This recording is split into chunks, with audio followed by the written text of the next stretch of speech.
Faith, you need to facilitate the agenda, anybody need to facilitate the agenda? Is there anyone else that needs to? That's everyone? Okay.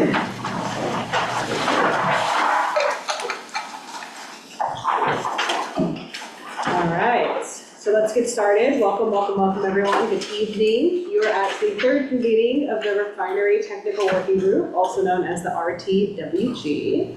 My name's Mona, I work with Interethnica. I've met most of you. We have some new faces in the room tonight, so I'll go through some housekeeping, the agenda, and then we'll do a roundtable of introductions, and we have another member joining online as well. I don't know if Brad or Joe, you want to say anything before I go through our spiel of housekeeping things? No, just wanted to thank everyone for coming. You know, we kind of changed gears with the refinery fence line monitoring. We'll be back. And Mona will touch on the work we did last time with the flaring 101, little update on what we're doing with that. But thank everyone. There's food. Help yourselves. Joe, anything? No, I think Brad covered it. We appreciate the opportunity to be here tonight to talk to you all about fence line monitoring. All right, fantastic. Well, as Brad mentioned, food's in the back, restrooms are in the back. In case of an emergency, we'll head out to the parking lot. Our meeting will be 2 hours tonight. My role as your facilitator is to just make sure that we are staying on time and on topic, that we're sharing the floor. I want to remind you, I'm not an expert on the matters we'll discuss and don't have an opinion on them, only here to help guide the conversation, make sure we're sharing the floor. We're excited to have an activity tonight and have a lot of time for discussion. We want to hear as much as we can from each of you, but I do apologize in advance if I have to cut anyone short or keep anyone waiting, just to stay on time and open up the floor. But I always stay after and we'll hear any additional comments or stories or ideas, all right? This meeting is being recorded. We have one working group member who is joining online. We have plenty of members of the public that are also viewing and listening to this meeting, so that's helping with the Air District's goals for transparency there. I'm gonna go over our agenda quickly. We're gonna do some introductions, talk very briefly about what was covered in the last meeting. And then Joe will give a presentation on refinery fence line air monitoring rule development, specifically around process, timeline, and opportunities for engagement. The bulk of our meeting tonight will focus on prioritization and discussion of fence line monitoring concepts. So for those of you that worked on that pre-meeting activity, we're bringing that back in. If you didn't do it, no worries, we're gonna get you through it tonight. That'll be the bulk of our time this evening to do that activity and have discussion, and then we'll wrap up 5 minutes before the end. A quick overview of our participation norms and purpose. So the purpose of the Refinery Technical Working Group is to have a forum on air quality related matters at refineries, in refinery communities. We'll look at some different rules together over this series and discuss technical aspects related to these rules. We're also hoping to build a shared understanding. So we had a charter that we went over last time, just reminding us that we all have our own opinions and ideas, and we want to welcome and honor each other's viewpoints. We may not always agree though, and that's okay, but we'll listen and seek to understand.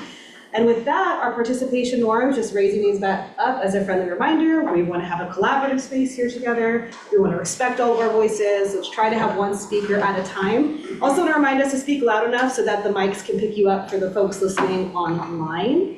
We want to avoid posturing or dominating in discussion. If you're ready to speak, you can just raise your hand or flag at me, and I will try to always look around the room, but keep us one at a time. Input will help inform the process, but not dictate any of the rule development. And meetings, as much as possible, are going to be in person only. So with that, in our last meeting, I just want to give a quick reflection of what we did. So we're reminding ourselves, we back at the end of August, and we talked about the working group charter, finalized that, and everyone had a copy. There was also a flaring 101 presentation. So we broke that presentation into 4 parts. We heard small parts of it and then got your feedback. So the Air District staff have taken that feedback. They really appreciate all of the input that was received there. And they're working now with the communications and the environmental justice division to take that feedback and that deck and make it into something palatable for the public. And really that process is probably going to happen around January, February. So they're looking forward to bringing that back to this group once it's ready, but it is in there. And they want to thank you for that input and really the discussion last time. There was a lot of great insights there.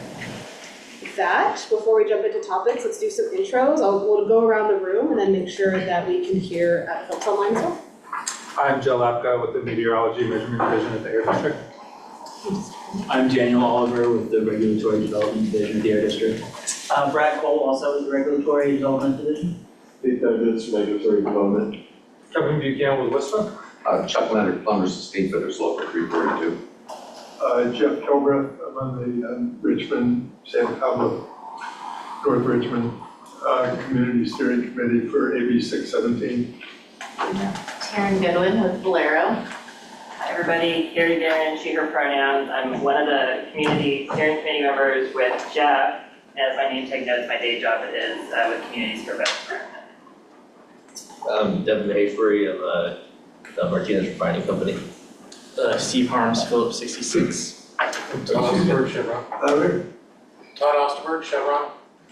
No, actually, Steve Harms, Phillips 66. thanks. Scott Pierce, Air Products Martinez. Jeff Geiger, Contra County Hazmat. I'm Lisa Bood with Interetnaga. Welcome everybody. I'm Kate Hogue. I'm also with Meteorology and Measurement at the Air District. I'm Faith Hassan. I'm with Interetnaga. Great, and Dr. Stutz online, can you hear us? Would you be able to come off mute and introduce yourself? There you are. Yes, I am. Hold on a sec. Yeah. Can you hear me? We can. All right. Sorry, my video isn't turning on. Yeah, I'm Jochen Stutz. I'm with UCLA, and just because many of you may not know me, we've been running a kind of next generation fence line monitoring system down at the Phillips 66 Refinery in Wilmington. All right, welcome. Thanks for joining us. Thanks for being here. All right, let's get us started into the next agenda item, which is a presentation from Joe here to my right. You take it away and I'll advance your slides. Sure, thank you, Mona. So much of our time tonight will be spent learning about your priorities when it comes to revising our refinery fence line air monitoring requirements. But before we do that, we'd like to give you a brief overview of the process and the expected timeline for revising those requirements. In doing that, I'll provide some background information on the rule just to make sure we're all starting the conversation from the same point. And I'll highlight some additional opportunities you'll all have to provide input beyond this meeting. Next slide. So I'd like to begin just by recognizing that air monitoring is just one of many tools we have for understanding air quality in an area. And fence line monitoring specifically is one of many monitoring approaches that serve different purposes and are implemented on different time horizons. I'm bringing this up just because as we think together about what the future refinery fence line air monitoring requirements could or should look like, I think it's helpful to keep in mind the broader context in which fence line monitoring exists and the purposes fence line monitoring is intended to serve. Next slide. So as I think you all know, the current refinery fence line air monitoring requirements are in Air District Rule 1215, which was adopted in 2016 to develop a more complete and accurate understanding of refinery emissions and the impacts of those emissions on the surrounding communities. The rule does this through the development of emissions inventories that quantify air pollutant emissions from refinery-related sources, through reporting of a refinery's crude oil composition, and through real-time monitoring of air pollutant concentrations at refinery fence lines, which is our focus for tonight. Next slide. So a couple slides ago, I suggested that as we go through the rule development process together, we should keep in mind the purpose that fence line monitoring is intended to serve, and two fundamental objectives are shown here. First, to provide measurements of various air pollutant concentrations in real time, and in short enough timescales to identify and address significant changes in emissions from facility operations, such as those due to leaks. And then a second objective is to track long-term pollutant levels, variations, and trends over time near the facility property boundaries. Next slide. So without going through the entire text of the rule, what the rule really boils down to is a requirement for refineries to obtain and maintain air district approval of a plan for establishing and operating a fence line air monitoring system, and then operate that system in accordance with the approved plan. Additional language in the rule and in the separate guidelines document specifies what information must be in such a plan, and that includes information like a description of the equipment used to monitor, record, and report air pollutant concentrations, justification for the pollutants being monitored, information about the siting, operation, and maintenance of the equipment, and a quality assurance project plan that specifies procedures for implementing and documenting quality assurance and quality control measures. Next slide. So much of what I've talked about so far pertains to what's currently in place, but now let's begin to look to the future, starting with our motivation for revising these requirements. So as I said at the beginning of the presentation, Rule 1215 was originally adopted in 2016, and in the more than 9 years that has passed since then, a lot has changed both in the regulatory landscape and in the air districts and the public's needs for timely and accurate information. So through our own experience implementing Rule 1215 over the last several years and through other external assessments, it's clear to us that Rule 1215, the current Rule 1215 guidelines, and even our internal practices for implementing the program lack elements that are necessary to meet the basic objectives that I mentioned earlier. And then where the regulatory landscape is concerned, Rule 1215 is the Air District's implementation of AB 1647, but Rule 1215 was actually adopted prior to the passage of that bill.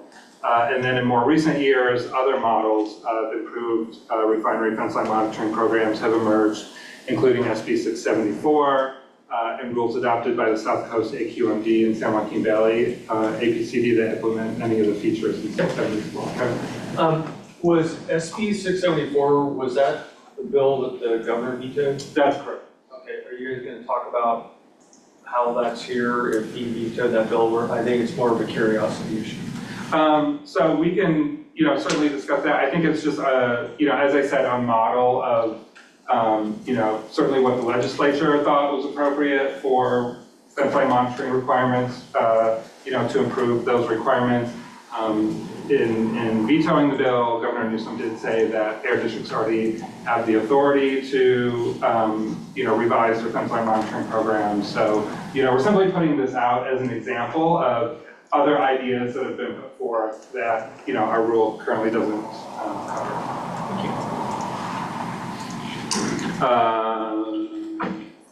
Okay, so, I think an update to the rule is, long overdue, and we've already begun working on it, which is why we're here tonight talking with you. Generally, we've broken the rule development process up into 3 primary phases, beginning with an early engagement phase that will run from now through early next year.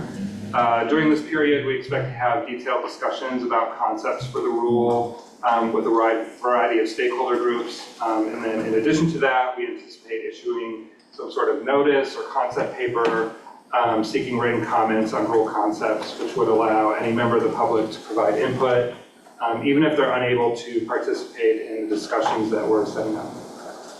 The second step of the process is the draft rule phase, which would begin sometime in the spring of 2026, with an update to our stationary source committee on the rule development efforts, and that would presumably include some sort of review or summary of the public input we gathered as a result of our current early engagement efforts. From there, we would release a draft rule and staff report for public review, probably in mid to late spring. And I'll note that given the technical nature of a rule like this, we'll likely consider extending the review period a bit beyond the typical 30 days to provide extra time for review. And then concurrently with the public review period, we'll host workshops to orient people to the contents of the rule and otherwise equip them to review the rule and comment on it. And then like the second phase of the process, the third and final phase for the proposed rule would again begin with a presentation to our stationary source committee, followed by a release of the actual proposed rule and staff report for consideration by the board and a public hearing. If all of that goes according to plan, the hearing would happen at the tail end of 2026. So obviously 1215 has more than just fence line in it. And I know we're here to talk about fence line, but when we talk about just like touching this rule again, are we talking about the other parts of like the emission inventory and the crude slate? That is an excellent question and a perfect segue to my very next slide. It's almost like we ask you to ask that. Way to go, Ann. Yeah, so as I mentioned a few slides ago, and as Ann mentioned, in addition to the requirements for fence line air monitoring, Rule 1215 also does have requirements for the development of emissions inventories and for crude slate reporting. So we do want to let you all know that when we open Rule 1215 to address the fence line air monitoring requirements, we may also consider taking action and making other changes related to those other parts of the rule. So in particular, we may consider removing the emissions inventory requirements from the rule and instead relying on CARB's regulation for the reporting of criteria air pollutants and toxic air contaminants, and also their regulation for mandatory reporting of greenhouse gas emissions. In addition to that, we may also remove the crude slate reporting requirements from the rule and rely instead on other more effective means to achieve the intended purpose of those provisions, which was to track changes in facility emissions. So our focus tonight is on fence line air monitoring, but we did want to bring this to your attention. So if you have thoughts or concerns about us potentially taking those actions, we'd like to hear from you and talk with you about it further. And in that case, we would ask you to reach out to Greg Nudd after this meeting. All right, thank you, Joe. So we have about 10 minutes here for any additional questions. I think Kevin's question has been answered, Jeff's got his hand up, and did that slide cover your question? Okay, perfect, so let's go to Jeff. So are you saying that that if we relied on CARB's definition of emissions, of throughput and emissions information, which is redundant, I mean, so and that's not an argument or a worry. But if we also took away the crude slate thing, then the rule would just be about fence line monitoring? That is potentially what we are talking about, yes. Okay, and why, I guess, why wouldn't this group talk about the crude slate data and whatever improvements might need to be made to that? I mean, why is that a personal communication with Greg Nudd? So we're asking you all to follow up with Greg on that topic just because our focus tonight is on fence line monitoring. We have specific material that we want to cover. But certainly Greg and our engineering division and AIM division are certainly interested in hearing from folks on that. It just wasn't our dedicated topic for tonight, and the right people don't happen to be in the room to have that discussion. So again, just as a central point of contact, Greg can help field your questions and then connect you with the right people to have those conversations. I guess the other last question then is, I mean, part of this is this is an introductory discussion. You're not going to get all of the input or and certainly not the best input. Now you're going to get it off of work products that are draft materials, concept papers, etc. down the road. Are we going to be presented and commented on whatever the solution is to the crude slate? So that would be up to our engineering and AIM divisions on what information they're going to produce and put out for public comment and review. If we do even decide to go down that path, I don't think that's been fully decided yet. Our point tonight was just making you aware of the possibility. So let me just say in 1 minute why this is important. I spent 3 years working quite closely with Steve Reed on the emissions inventory. I think I understand the data as well as anybody. And it's real clear that the numbers jump around a lot, and they have, some of it is explained and some of it is unexplained, and certain pollutants have gone up a lot since the modernization project at the Chevron refinery. I'm from Richmond, so I'm a little focused on Chevron. So the point here is being in the same way that you wanted to look at monitoring data to help you understand emissions data. I mean, in other words, they're different views of the same, air quality issue. Well, the crude slate is very, very important in having a feeling for, why did a particular pollutant go up, and what was going on with the crude slate. So, yeah, I think the real point here is we need an integrated plan to be able to look at monitoring, look at emissions inventories, which are modeled off of throughput, and then look at, crude slate. It's like one system, if you know what I mean. So that's why I care, and that's why it took so much time, sorry. Sure, yeah, I do hear that, and we'll get to you, Todd, in just a second. I do want to say, again, I don't think any decision has been made on whether we'll go down this path, but if we did, it would be part of a rule development effort where we would put information out there for, explaining the reasons why we're doing it and giving opportunities for public review, and I imagine it would be the subject of more conversation, certainly beyond this room. So I do want to just let you know that. Sorry, Ted, we have Dr. Schutz online, whose hand was up, and then we'll come back to the room. Along these lines of considering emissions, are you considering doing what South Coast does and the Europeans do and doing independent emission monitoring with solar occultation flux measurements? Kate, do you want to comment on that? Sure. Hi, Dr. Schutz. This is Kate Hogue.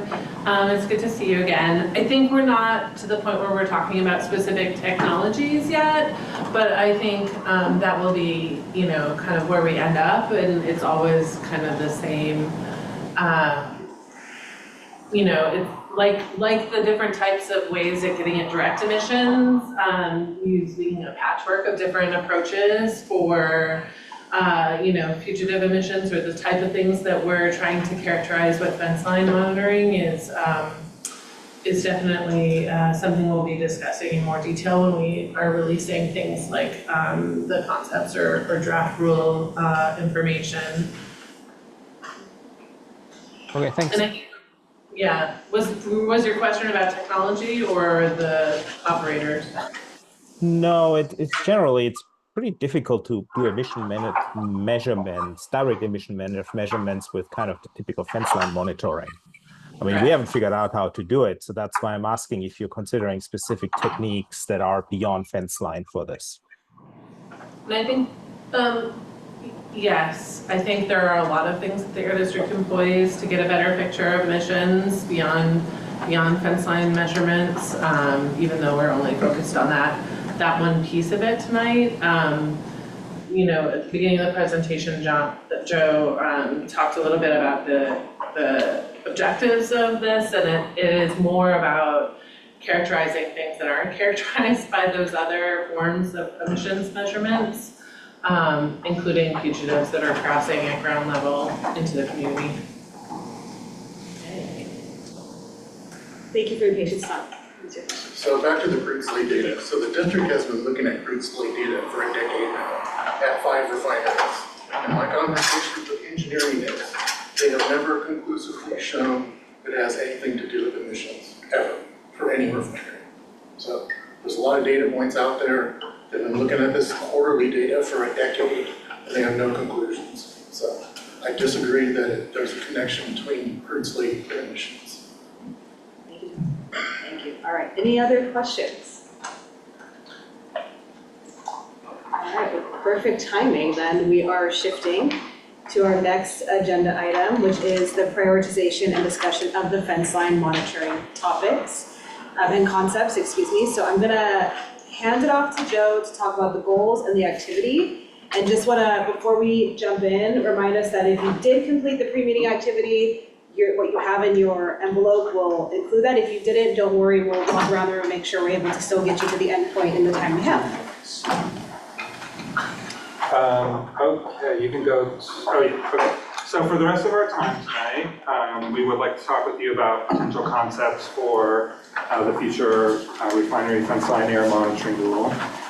You all know that fence line monitoring is a broad subject, and there are numerous individual topics that we could talk with you about to varying levels of detail.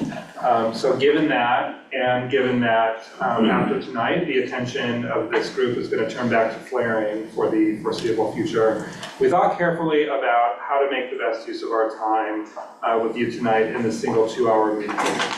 So as a reminder, we do intend to talk with you all further throughout the rule development process, but it may or may not be through this working group specifically. So tonight's discussion is somewhat self-contained in that respect. As the person who will largely be responsible both for planning our future conversations on this topic and ultimately writing the new rule requirements, what would help me most is to walk out of here tonight with an understanding of two things. Number one, what are your top priorities individually when it comes to the future fence line air monitoring rule? And number two, as a diverse cross-section of stakeholder groups, where is their alignment among your individual priorities and where do your priorities diverge? To the extent we can learn something about those two things tonight, this discussion will provide, I think, a richer foundation for our subsequent stakeholder engagement activities, both with you all and with other stakeholders we talk to. So to that end, we've structured this conversation in a specific way, and there are two parts. For the next 20 minutes or so, we're going to ask you all on your own to review and prioritize a number of different concepts related to fence line monitoring by following a specific process that I'll review in just a second. And then once you have all completed that prioritization process, we'll have a group discussion about your priorities. Next slide. So here's what the prioritization process looks like. For Dr. Stutz online, the general process will be the same as for those here in the room, but the mechanics will be a little different. So let me describe how it works for people in the room, and then I'll cover how you'll do it online. So everybody in the room has been given an envelope with two things, an 8.5 by 11 sheet of paper, and a stack of 31 cards, each with a different statement on it that relates to fence line air monitoring in some way. So we've chosen the statements very carefully to reflect a variety of subject areas, such as real-time monitoring and notifications, data management, and quality assurance, among other topics. In addition to those subject areas, the statements also reflect a wide range of values and perspectives, varying levels of specificity, potential trade-offs that may need to be considered, short and long-term perspectives, and technological issues, among other considerations we'll need to make when developing the rule. So your goal in the next 20 minutes is to review and sort the statements into the shape of the matrix you see here on the slide by placing the statements you agree with the most or that reflect your top priorities to the farthest left, and by placing the statements to the farthest right, the ones that you agree with the least, that represent your lowest priorities, or that you perhaps disagree with.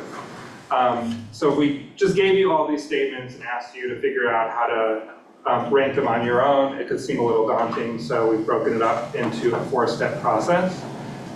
In the first step, you're going to simply read the statements without sorting them to get a sense of the ideas being presented. In step 2, you'll divide the pile of 31 statements into 2 piles of roughly equal size, those you agree with the most and those you agree with the least. In step 3, you'll divide each of those piles again based on your degree of agreement. So at the end of step 3, you're going to have 4 piles of cards. The ones you agree with the most, or think are the most important, to the furthest left, ones you agree with the least or disagree with to the furthest right. And then finally in step 4, you'll review each pile and start arranging the cards into the shape of the matrix on the table in front of you. So when you get to step 4, what I would recommend you do is look at your leftmost pile, pick out the 2 you think are most important, and then that's your first column. Then pick out the next top 4 statements, and that's sort of your second column.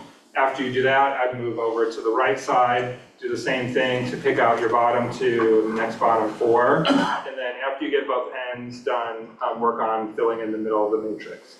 So something to keep in mind is that whether a statement is higher or lower in a column doesn't matter. It's just the horizontal position that's important.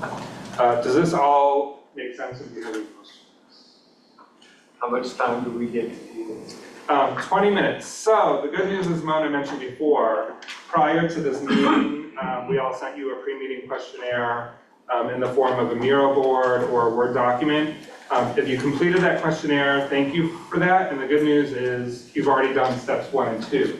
So the cards in your envelope have been pre-sorted for you based on the responses that you gave us to the pre-meeting questionnaire. In that case, you're starting this process at step 3. If you didn't complete the pre-meeting questionnaire, that's fine, but it does mean you may need to work a little more quickly in the time that's allotted. Todd had a question as well. Once we have our pyramid, are we taking a picture, are we filling this out? Yes, thank you. That actually gets to my next bullet point.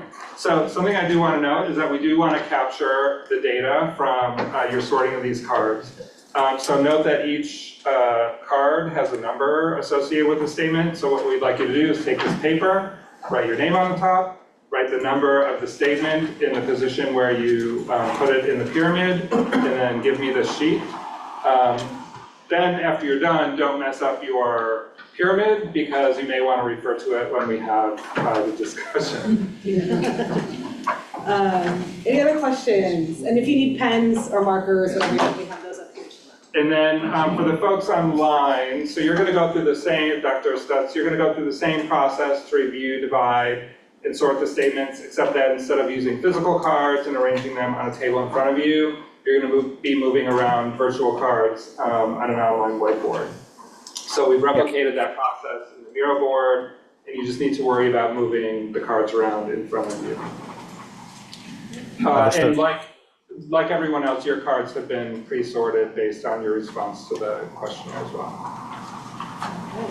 Yes, and Dr. Stutz, Faith, my colleague, is gonna go into another room so you don't have to hear all the noise in here and just make sure you're set up on your board. But for everyone else, let's see where we are in 20 minutes. I'm gonna walk around, make sure you need help. We'll all walk around with some pens too and help you out there, but go ahead and get started. And I'm gonna turn off the camera and put the room on mute for those listening in, so you won't be able to sort of see what's happening at this time, so Faith can walk Dr. Stutz through. So we'll check in about 20 minutes. Thank you, Joe.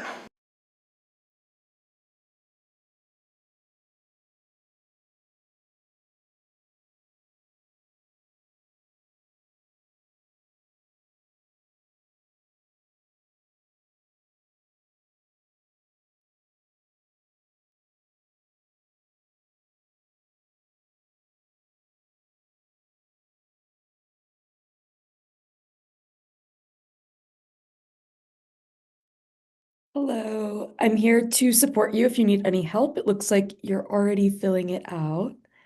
Yeah, I think I'm good. I'll know how to do this. So,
So, Dr. Stutz, now that yours are all separated a little further, you're going to take those and put them into the next step. So putting from your agree most section into all the dark blue spots. So with the two that you most agree with, those are going to go to those furthest left spots. Okay, I will do that.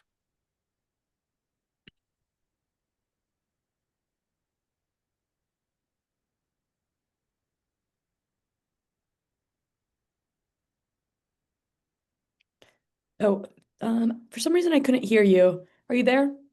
Yes, I am. Can you hear me Okay. now? Yes. Yeah. No, I understand. I'll do that now. I was still Okay. contemplating the pre-sorting. Okay, no worries. Take your time. All right. I'm here if you have any other questions too. Okay, thank you. Thanks.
All right. I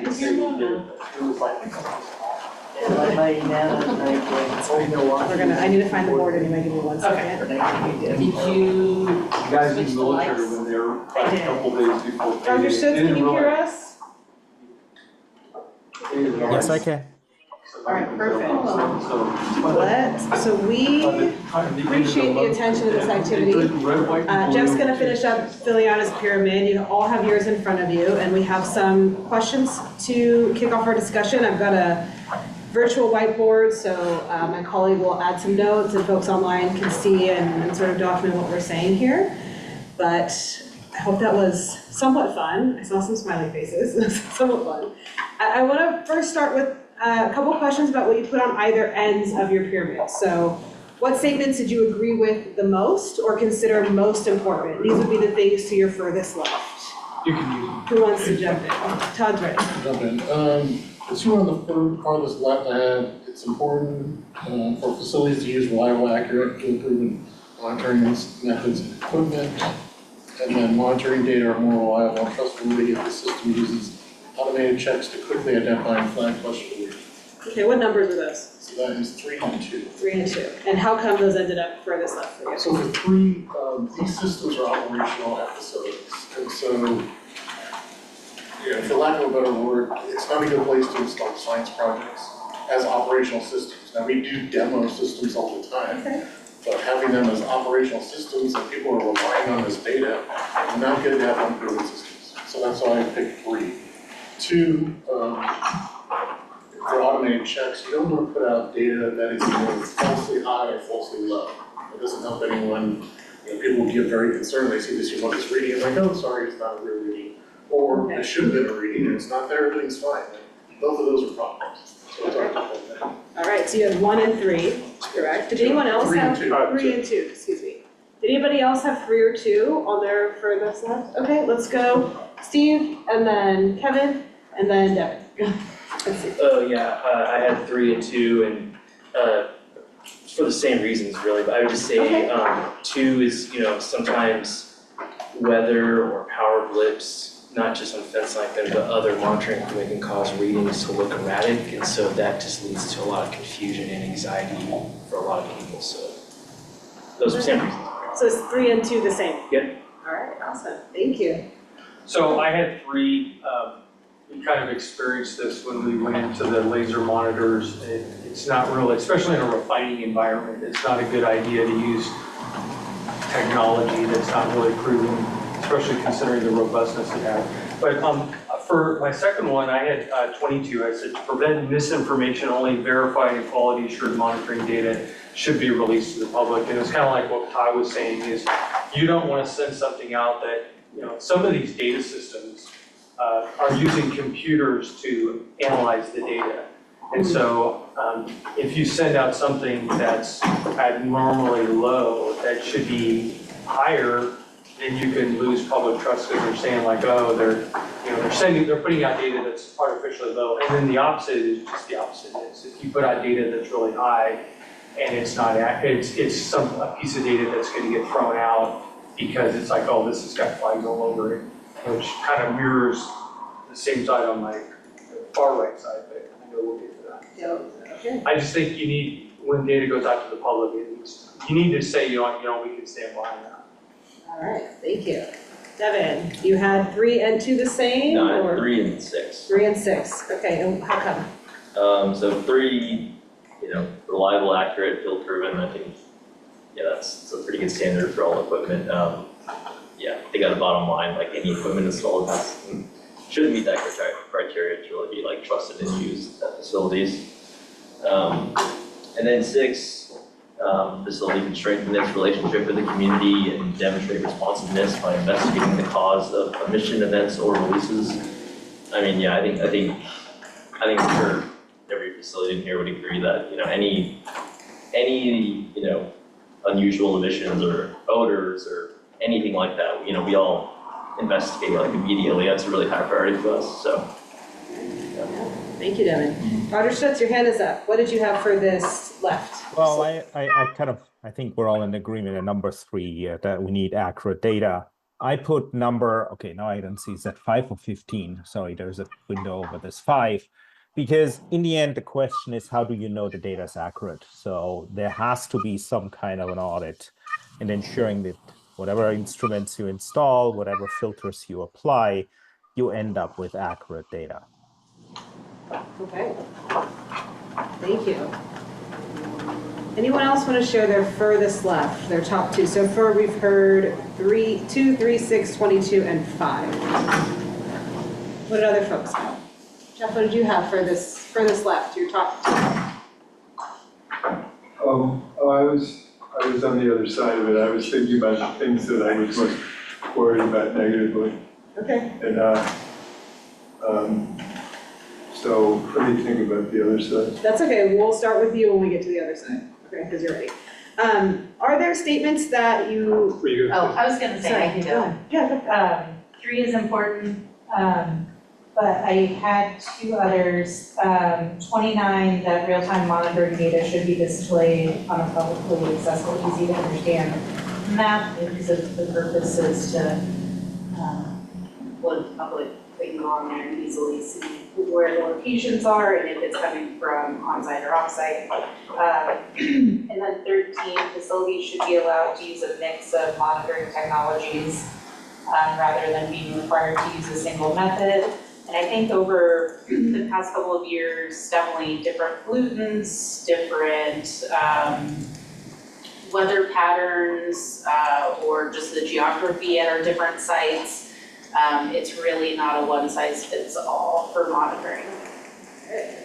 Adding 13 to the mix. Carrie, how about for you? Sure, I jumped in with number 1, that monitoring should operate continuously with minimal downtime and before invalid measurements. And number 7, that community members should receive alerts when measured concentrations exceed certain levels. The idea being there that from a community perspective, folks are often concerned with what's going on in my neighborhood, what's going on next to my kid's school or next to my house. And so for folks to know when a situation may require a little bit more protective self-action, that's a strong motivator for us. And then fourth, number 1 being, let's make sure that we got the data in the first place. And so continuous operations helps us get a lot closer. All right, thank you, Carrie. Anyone else want to show, Chuck, maybe what you put on your top 2 all the way to the left? I put all my principal data. Oh, well, we have your, I have no idea what I put. That's okay. 10 and 27. And I'll give this back to you. So 10 and 27. Where are we from? What Christine? Sorry. I'll have to look and see what they are. Facilities should. I have no idea what they are. Do you want me to read them? Sure. 10 lists facilities should have a reasonable amount of time to validate data before the data are considered final. And what was the other one, 10 and? 27.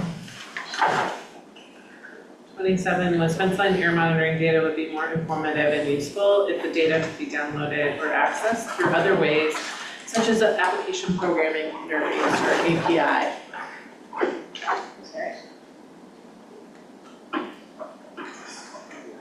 Yeah, I think if they put out information that's wrong, then it doesn't really do anybody any good. Because I'm actually one of the guys that goes out there and as a third-party contractor, just went out there and actually calibrated this stuff. And I've been sent out there and found that some of the data that's going out isn't always right. And so it's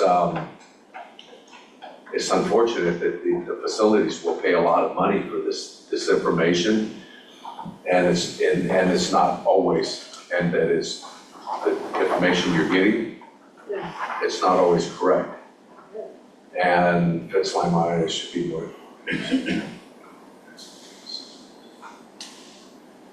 Yeah, and as a person that's working, and as you go at, when you're the person that's out there, that's actually going out there and installing and working on these systems, it's different.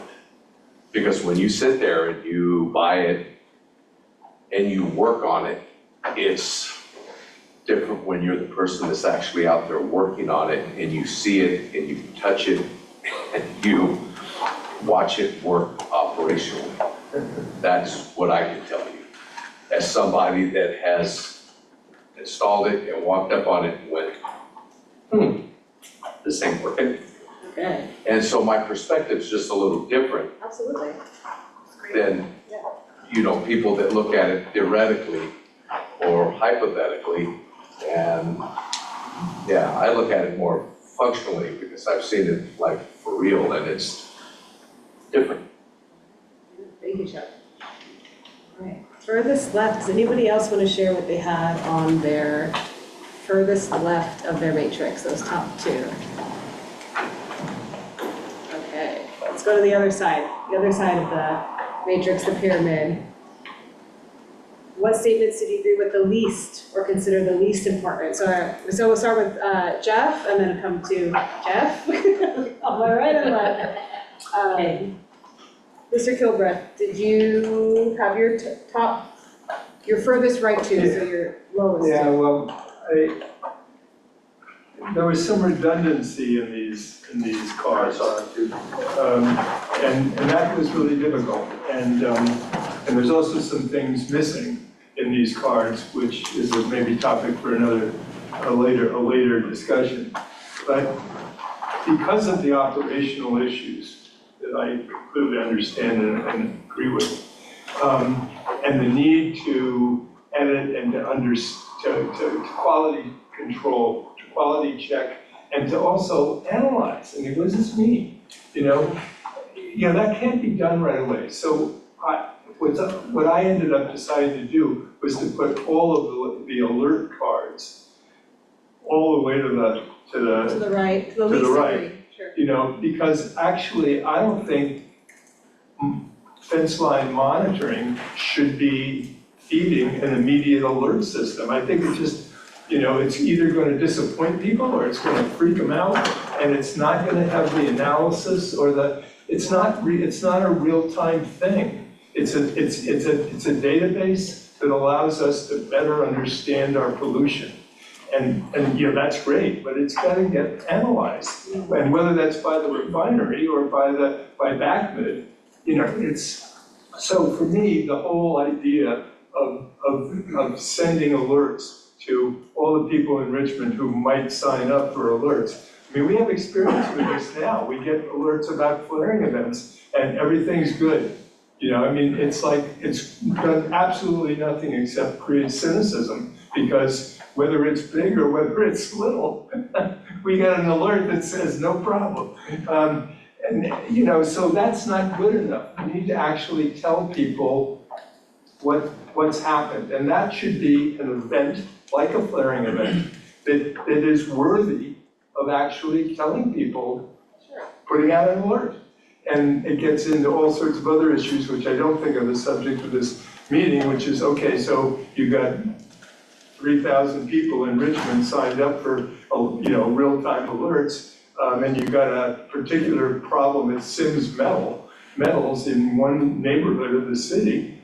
I mean, are you gonna send the thing to all 10,000 people signed up in Richmond and San Pablo? Or are you gonna send it to the people in the neighborhood?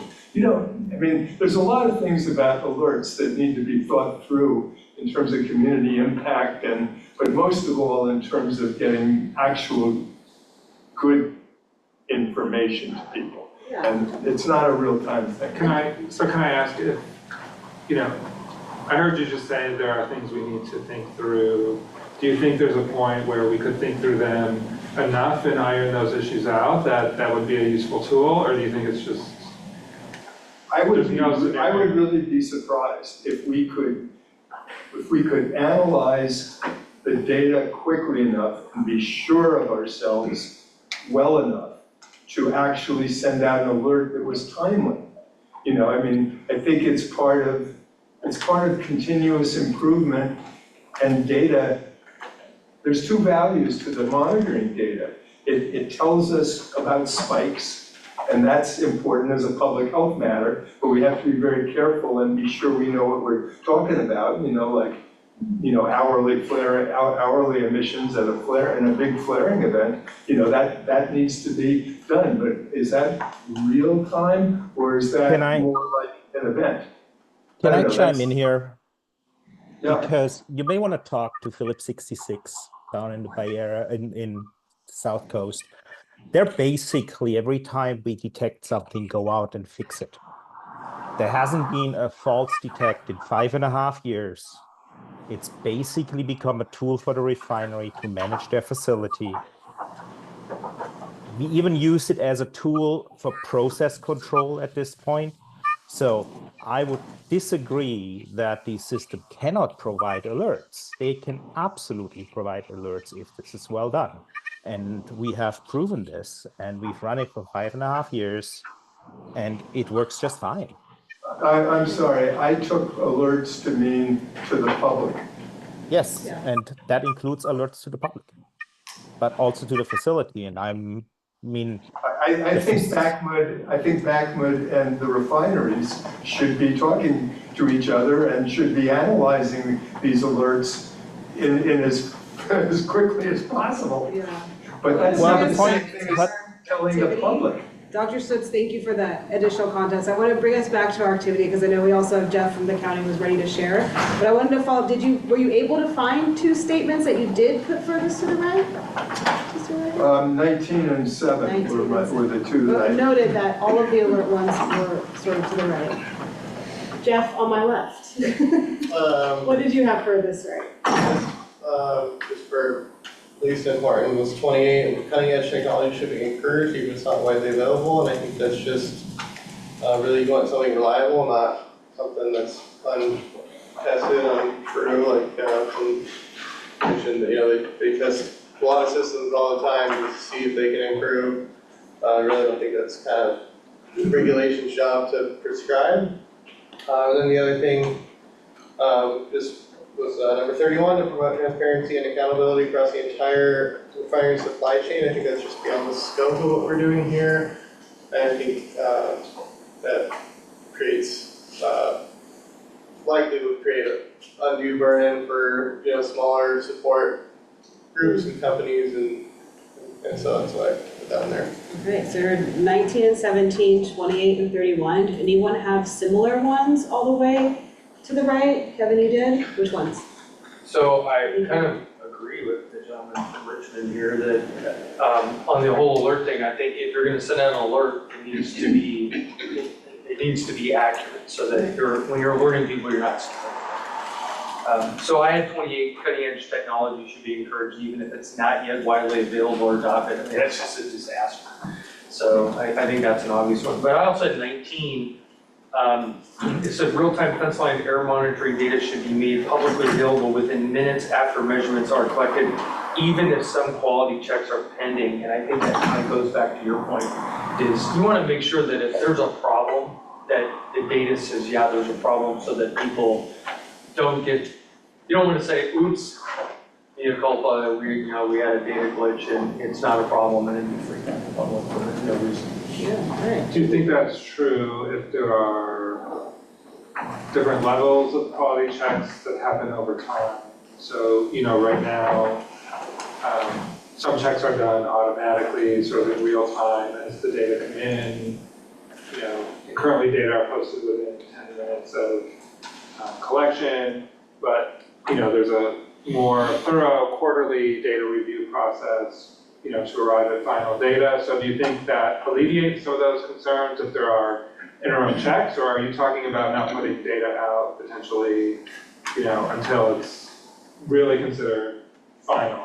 I mean, I think just being familiar with some of the laser technology for H2S that the district rolled out, there are software systems that evaluate that data. And so when I read this, with publicly available within minutes, it's like if we are sending data out that really hasn't been essentially reviewed very well, I think that's where you create the problem. At the same time, I think I would agree with you. You can't say like, well, we can't release the data for a month because we need to scrub this totally clean. Well, then that kind of defeats the purpose behind that. And then before we go on, I do want to know, Jeff, that one of the questions coming up is what's not on the cards that you think is important. So we'll definitely get to that. So we've got 19, 17, 20, 31. Anyone else have those? Todd, would you? I have 14, air districts should specify minimum performance requirements for monitoring equipment for the same reasons Kevin was just talking about. The laser systems that were rolled out never met the promises of the manufacturers. I think there are better ways to do that. Maybe an industry standard is the better way to go than air district by air district by air district. And, I don't have enough knowledge to know where that exists out there, but it seems like there's a better way to. So some kind of standard across, not various systems. Yeah, I don't know if it's an ANSI standard or other things in play. That's fair. So, I think I agree with everybody. I also included, I did this wrong, I should have put this over here. Number 28, cutting edge technology should be encouraged even if it is not yet widely available or adopted. And the reason I say this is because it's kind of using the private sector as a guinea pig for something that may potentially not be, may not be usable. And that puts kind of a burden on, not only a financial burden, but if there are limits associated with this and compliance enforcement tied to it, and you find out you've installed a monitor and the technology is not necessarily the best choice for that application, I just don't think it should be employed then. Okay. So I just want to. And what about your other furthest right? You had 28 I had 19 as well. I don't think that's on data monitoring should be made publicly available within minutes. I don't know the technology very well, but in my limited experience with SIMs, sometimes there are things that can give you false indications of an excess or anything like that. So without knowing more about the technology and its capabilities, for instance, does say an infrared monitor set to, and this is hypothetical, something set to measure H2S, would it be thrown off by elemental sulfur or something like that? Let's say from a sulfur truck passing under it, that kind of thing. All right. Thank you, Scott. Dr. Schmidt, so you were, sorry, did you have a follow-up? Yeah, go ahead. Well, I do have a follow-up. sorry, you were talking to me, right? So I put 25 in there. And the simple reason is that none of us is okay if our smoke monitor at home has a 30-minute delay. That is the problem. I mean, that's not what we do, right? So you added 25. Right. And also, I mean, the reasonable amount of time to validate data before it's final, I mean, that is questionable because I don't know what reasonable time is. So, but my big point is you can't delay because then, as I said, nobody of us would buy a smoke monitor that has a 30-minute delay. Okay. And what about your second statement for this, right? So you have 25 and? And I had 10. And 10. How come 10? Mostly because reasonable time is interpreted very differently in different places, and I've seen reasonable time to stretch into months. Okay. So reasonable time needs some kind of boundary to make that work. Right. Thank you. Do we get a follow-up for? For Todd, actually, so on the one about specifying performance standards, so you mentioned, the possibility of like industry standards, like an ANSI standard or something like that. Do you think having, if there was something like that, we could rely on, do you think it would improve something for that to actually be in a rule? Or like, how do you think that would be best implemented? I don't know if the rule is the right place or in the air monitoring plan is the right place. I could see that argument either way. The situation I want to avoid is where you set a aspirational standard, like we want this instrument to have, PPV level detection using this detection principle. Well, that may or may not exist in the marketplace. And we saw that with the laser detection systems from HUS. It was an aspirational standard. There's some manufacturers that said, oh, sure, we can do that. Turn to operation, they could. So that's the situation I'm concerned about. Okay. And so I think it can be done. You just have to avoid that scenario. What about folks I haven't heard from? Anne, what did you have furthest to the right? What were your least two? Well, I had 7. 7, about receiving alerts, similar concerns as other people. I can only speak for my facility, but I do know that there are many times where we get an alert and we investigate it and it is wrong. And I would hate for that to go out to the community and think they're being exposed to H2S or benzene, when in reality it was interference with some other compound, it was water vapor, So I also think there isn't sometimes a disagreement about what these systems are trying to do. So, are we looking at data over time and exposure over time? Are we trying to warn people of a hazardous situation that is occurring right now? And I think depending on the technology of installed, if that's either appropriate or not. So like these open path fence line monitors are great, but they're also path averages, right? So it's not somebody being exposed to that concentration at a given point. So if you have point source monitors, yeah, I totally get that, you're being exposed to this, send an alert, but when it's a path average, I get a little bit concerned that people could misunderstand what that means and think there's a giant, plume that they're gonna breathe in and maybe it's more of a diffuse. So that was one of my reasons. And my other one, I just put the weather data, not that I disagree with the concept that you need weather data, I just wasn't really sure. I kind of feel like weather data is publicly available, so I don't know if the point was more that local, like the sites should be maintaining their own weather stations. So I just, of all of the ones there, just like. I just kind of put it there. Yeah, that's fair. Anyone else want to share their sort of least agreeable to that they placed?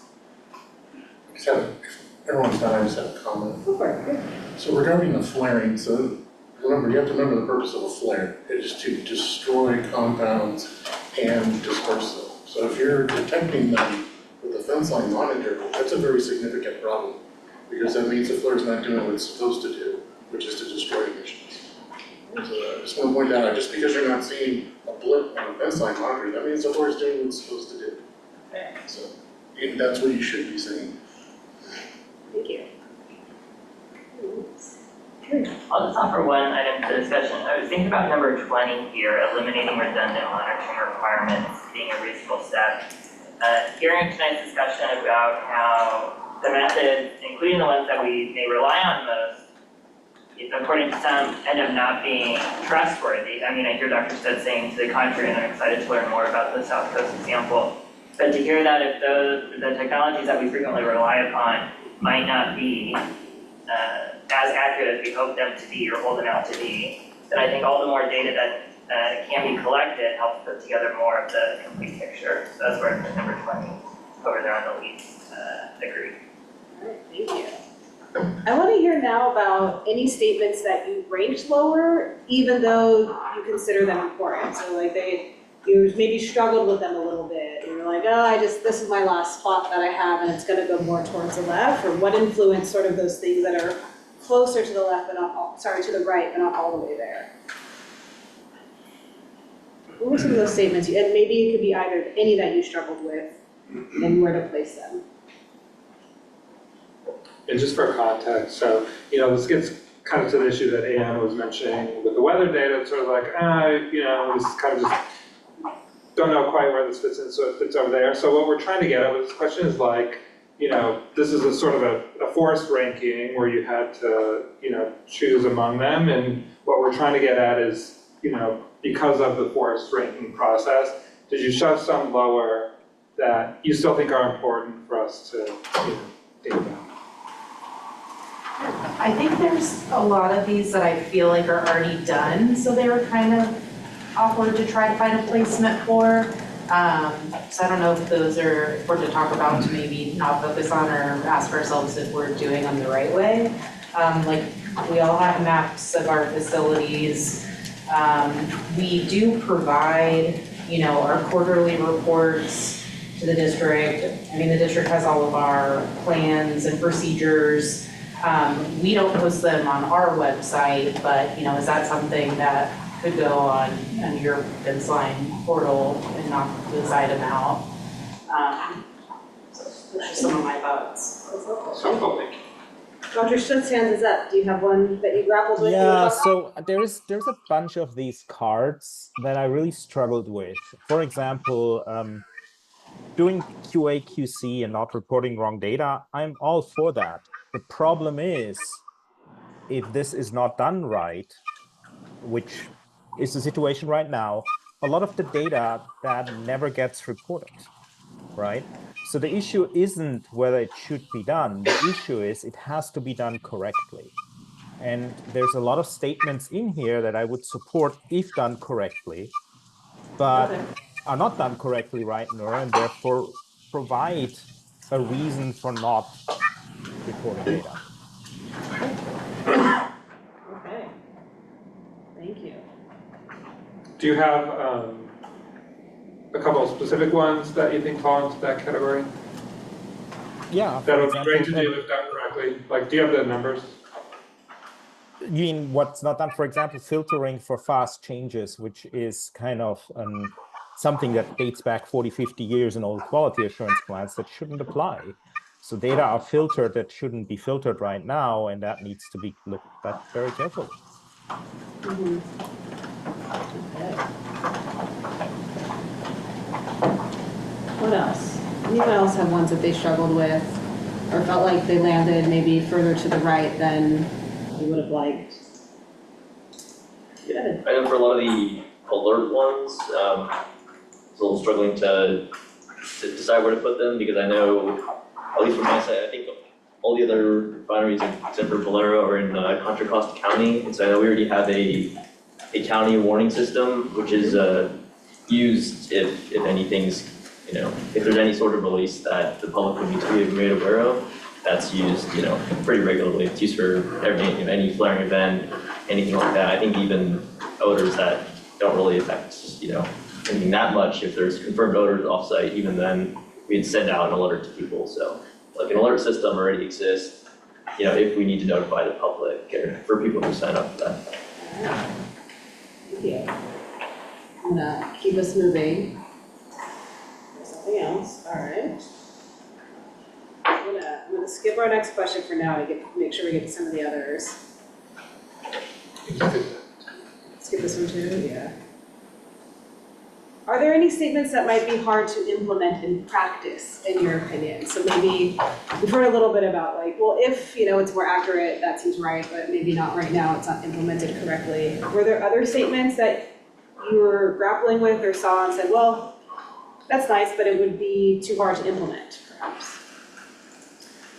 There's one, whenever I was looking at the independent third party should perform audits, I think that could be a useful tool. I just remember years ago, there were some folks in the district that had come out and started talking about, if they were gonna do third party audits, that there would have to be changes, like physically with our equipment to be able to accommodate like calibrations, and I think that's just starting to go somewhere that's a little burdensome. Okay. I think there's always probably 2 audits.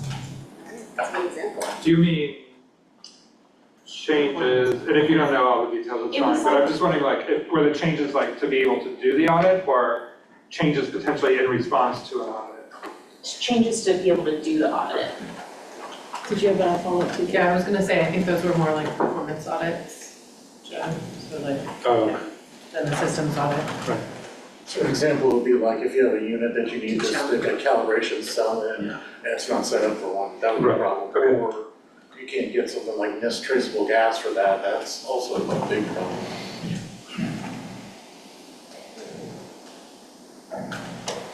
Any other ones seem hard to implement of the statements you have in front of you?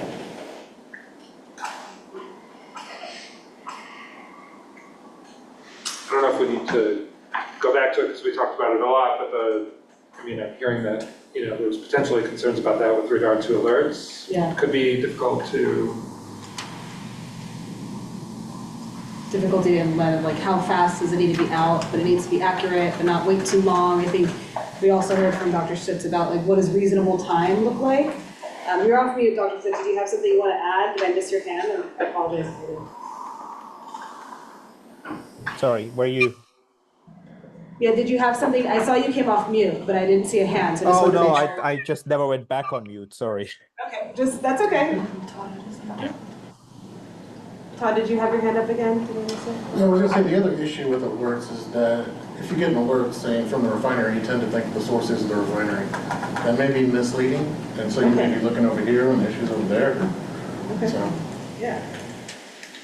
Makes it difficult to implement accurately. Has that ever happened?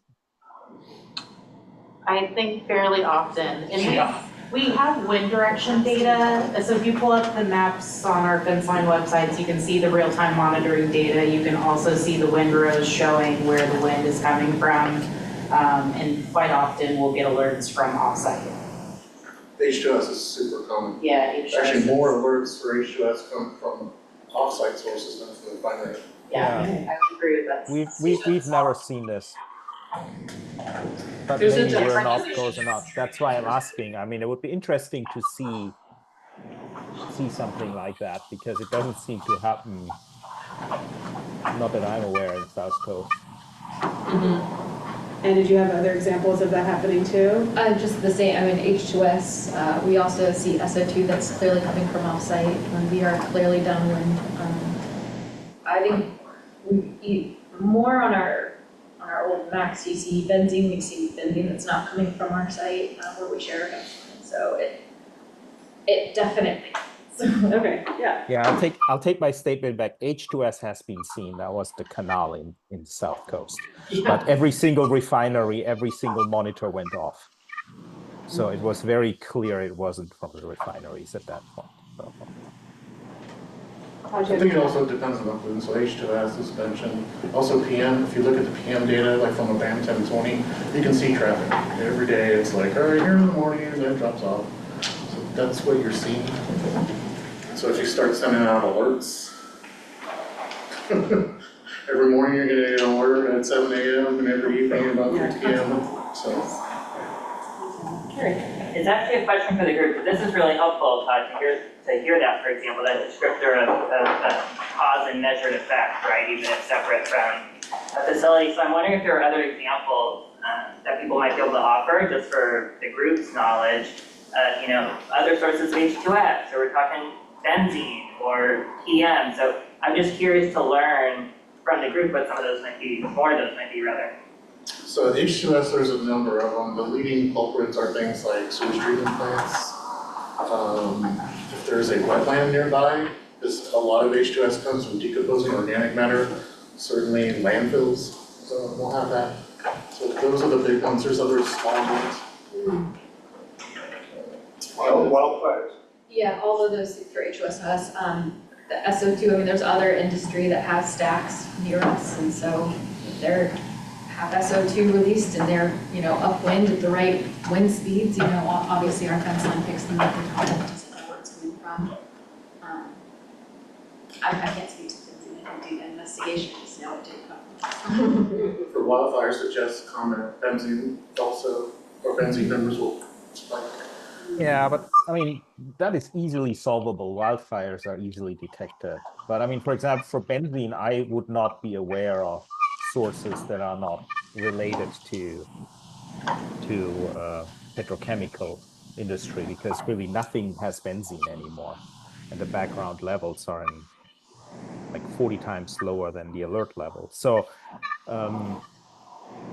Yeah, I mean, you'd have to do a little bit more intelligence checks. But I would argue that probably more often than not, if you get these very high levels, that there is a good reason to look for them. But it might not be our site, I mean, our sites are not islands, so we have other petrochemical facilities around us that are not refineries that could be releasing that. And the alert's gonna come from, you know, our site, right? It's gonna say there was an alert at Chevron Marathon, you know, and people are gonna, they're gonna see that alert and they're gonna say, oh, it came from that site. I think that's the struggle, right? Yeah, these are actually kind of fascinating conversations because they really mirror what happened the first time government agencies had to release real-time data to the public on things like Air Now. There were a lot of talks about what was going to happen with the quality of data or mistakes or attribution. I think what's kind of played out over the past few years is that those are a little bit different purposes from what alerts are typically for. And, you know, we've done a lot of work as a community of monitoring people over the decades to kind of figure out how to word things to note those types of differences to people, right?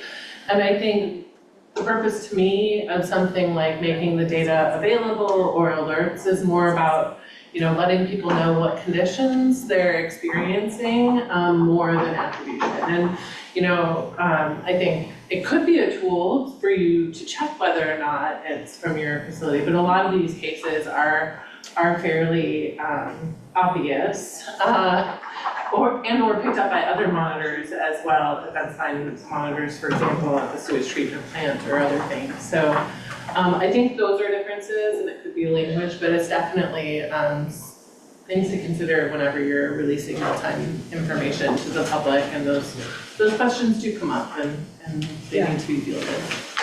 Anecdotally, I can think of a couple of things just to the cases that we have used to investigate. So I remember one famous case that we had where we got a lid of a really weird organic. It was like 1, 2, 3 trimethylbenzene. It's like, all right, where the heck is this coming from? So we sent someone out to the monitor, and what had happened was there is a yard bin, a dumpster nearby, and someone tossed a can of starter fluid in there. These monitors are so sensitive that boom, you got this big spike, and it's like, is this a real number? That was the first question, is this a real number? Okay.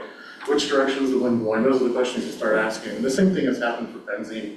We had another incident where some individuals put some paint cans nearby to air dry them. Well, the benzene number went boom. So same scenario. Okay.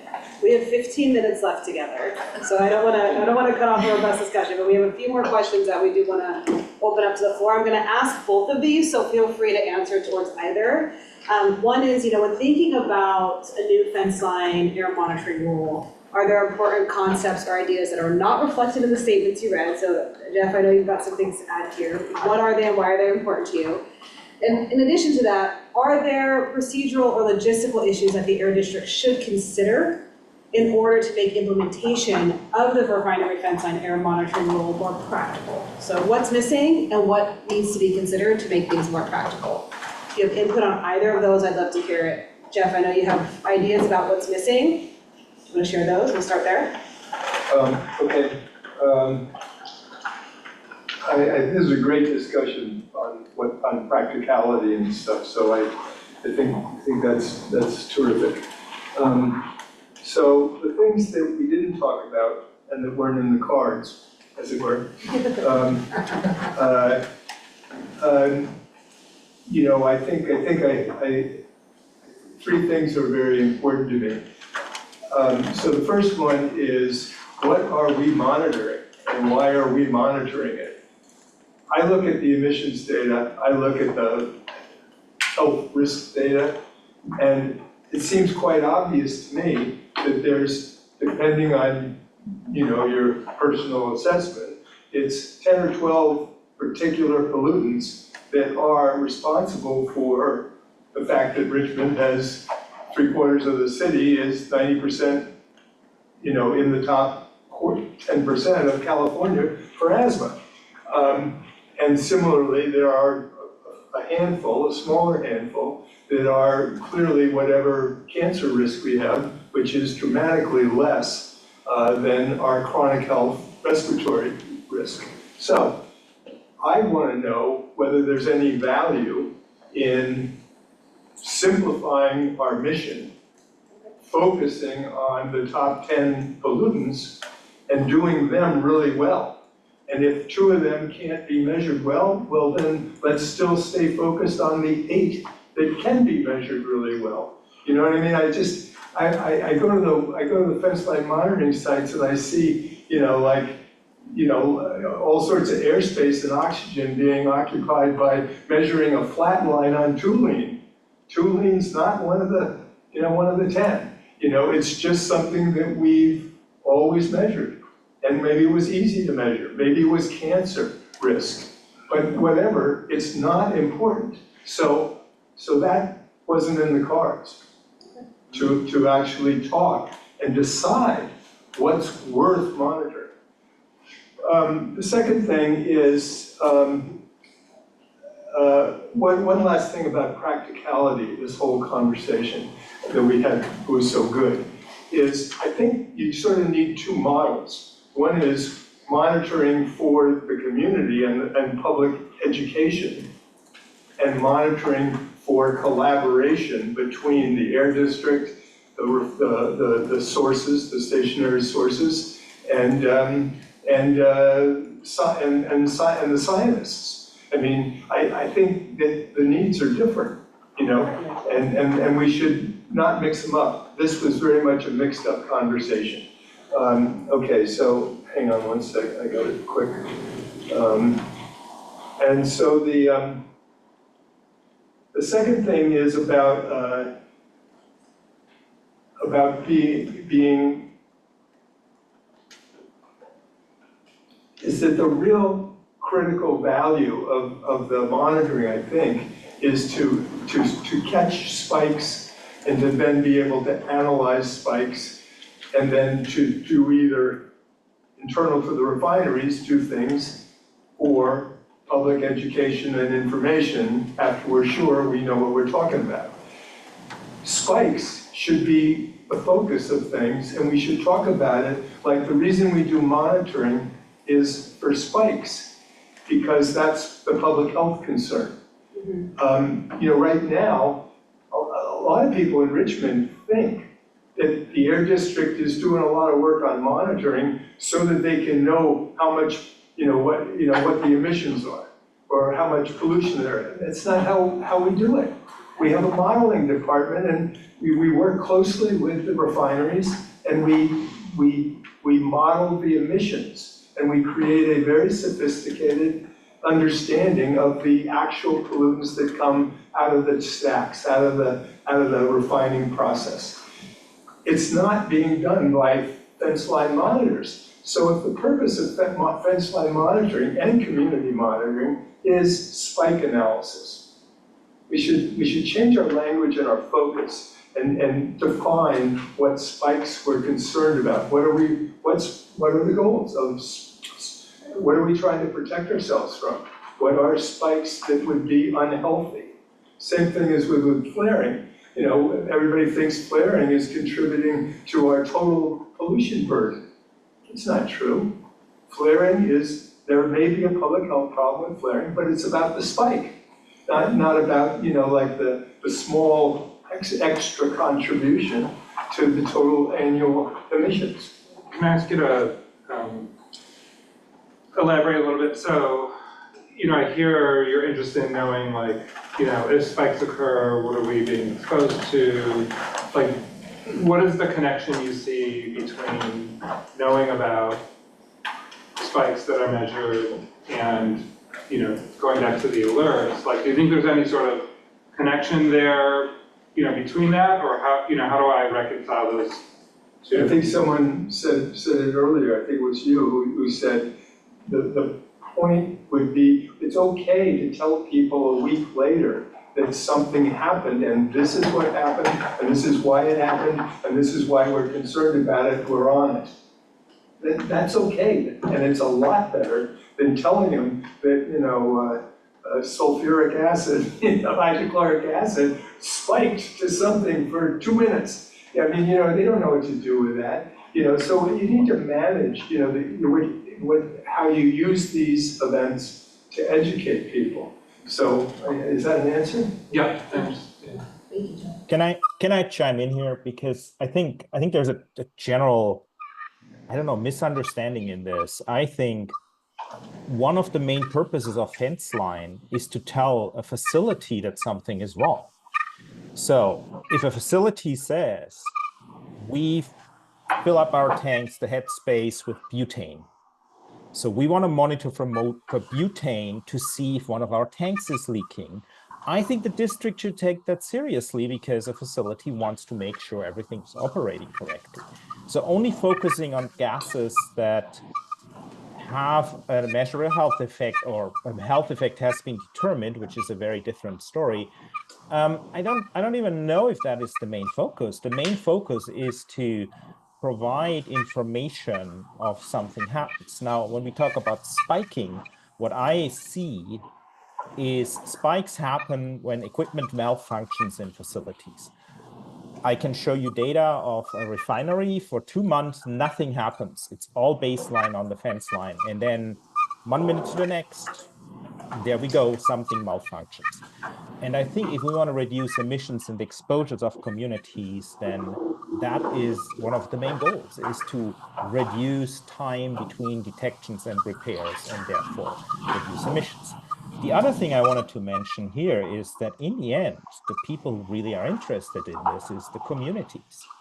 And I mean, there is considerable health concerns. There are scientific studies that shows living near facilities like in an area with a lot of in the industry is not good for your health, if I may say that. So I think community involvement in this is another thing that is currently not in these cards. And I do think everybody's life would be a lot easier if refineries and communities would be on the same page here. No offense, I do represent the community here. So I just think that what we're talking about here is using how we use monitoring equipment and what we expect the refineries to do for their own purposes, what we expect the refineries to do for community purposes. And I mean, I don't think that I would disagree with what you just said, but you shouldn't think that nobody in this room isn't focused on or representing community perspectives. We just have 4 minutes left. Just one additional piece to that real quick is, I believe all the refineries have community advisory panels, and they meet with them, I think it might even be monthly, and they get feedback from them and they communicate with them. So they are working with the communities, at least around their fence lines. That's an existing communication that's happening right now. It's been happening for years. Okay. Anything else? Did you have something else, Terry? Well, just internally, like, I know a couple of the refineries have already spoken about, investigations that have been done. Like, we do monitor fence lines, and when we get spikes, we do look at them and use them as tools to see if we have an issue on site or, follow up if it's something off site. So it is something that we're doing.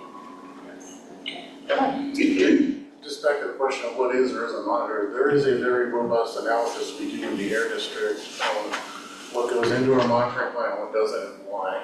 So I don't want you to think that if this is up to refineries and it's done in a vacuum. It's done with the district. That is part of the process. But do you think we're monitoring all the things we should be? I think so, yes. No? Well, I'd like to have that conversation sometime. Sure.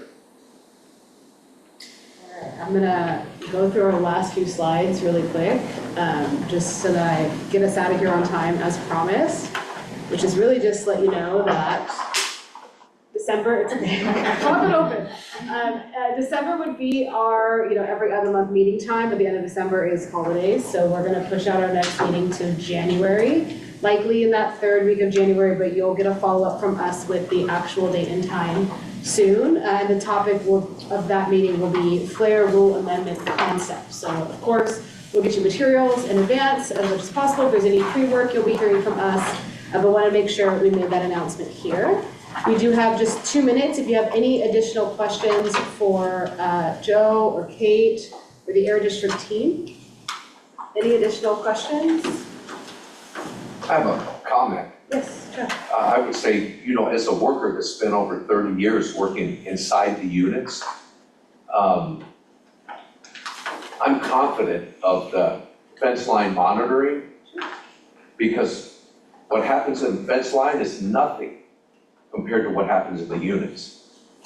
And as a worker that's spent over 30 years, I spent well over almost 10, 12 years working day-to-day maintenance at Chevron.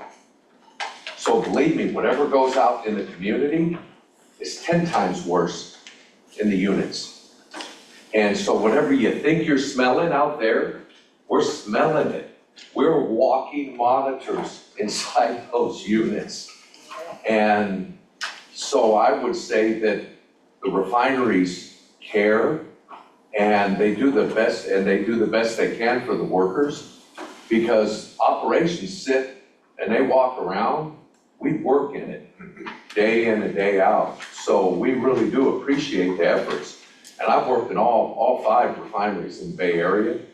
And I would say that there's not a refinery that I've worked in where that they don't care. Because I believe that all the companies care about the workers that work there. And I believe they make strides every day, every month, every year to get better at what they're doing and communicating with the community and with community activists, with environmentalists, with lawyers, with everybody. And so, but we appreciate the checks and balances and so these are really good efforts that are being made. And so from workers, we appreciate what everybody's doing. But we also need the input from community people to make sure that these continue. So thank you. Yeah, thank you for that perspective, Chuck. Air District team, any closing remarks before we wrap up? And I'll stay after for additional comments and questions too. Just want to thank you all for participating tonight. This has been really helpful to us. And, as I mentioned, we'll be engaging with you much more throughout this process. So we look forward to those conversations. Thank you all so much. I wish you a wonderful holiday season, start to the winter, and we'll reconvene in January. We'll get, notes to the Air District and any follow-up that needs to happen. We will help organize. But thank you again so much. Please grab food if you did not on your way out. And if you didn't give me your paper yet, no worries. Yeah, can we get? My grandson's 4th generation, working at home. Thank you, Dr. Schutz, for joining us online from LA. He's happy. Thank you. Wonderful night. Good night. And what I had to do.